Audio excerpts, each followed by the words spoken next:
Okay. Magandang umaga mga ka-farmers. Ang hawak ko ito ay buto. Malinis po ito. Galing buto po yung ng baboy. No? So, kumain po kami kanina. Wala na pong sabaw dun sa pinagkainan namin. Ubos na. Pero natikman pa po namin. Nadatnan pa po namin. So ngayon, hiningi ko po ito dahil tatapon lang nila. Papakain ko sa aso. Ayan, so aalisin mo lang to pasalubong sa mga pusa. Ayan, pero ito hindi naman makakain ng mga pusa. Pakita mo yung mga pusa. Ayan, si Mingming. Paborito nila yun. Ayan. Ano yan? Ayan, sa ilalim. Ayan, sa ilalim. Kasi mga laman yan. May mga laman-laman pa. Ito po, may mga laman pa. Malinis po ito, hindi namin kinuha sa basura. Hiningi po namin doon mismo sa pinagkainan namin.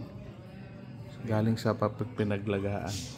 So ito, maganda po ito sa mga aso. Hindi naman talaga kakainin ng aso ito eh. Actually, parang gagawin lang nila ng toothbrush. Gaganyan siya, hawakan. Hindi po, para maalis po yung mga dumi-dumi ng mga aso. So, pero alisin mo muna natin yung mga laman para may pasalubong sa ating mga pusa. Yung mga alaga na yung pusa. Kailangan sila. Nasaan si Mimi? Ayan. Malinis naman po doon sa sitay. Ako na na ito. Ito natin yung kaktan. Makapakin. Lagay pa po naman, no? Sayang.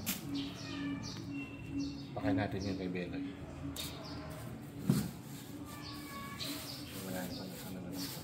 Yan naman pong mga tira-tirang kanin ay para sa bibi. Malinis din po ito, hindi po ito panis. Galing lang po ito sa kaldera. So yan po, sayang naman po, mag-recycle tayo, mag-reuse tayo. At yan pa, pakita natin yung yan naman. Okay, ibang video na lang. Stop po muna.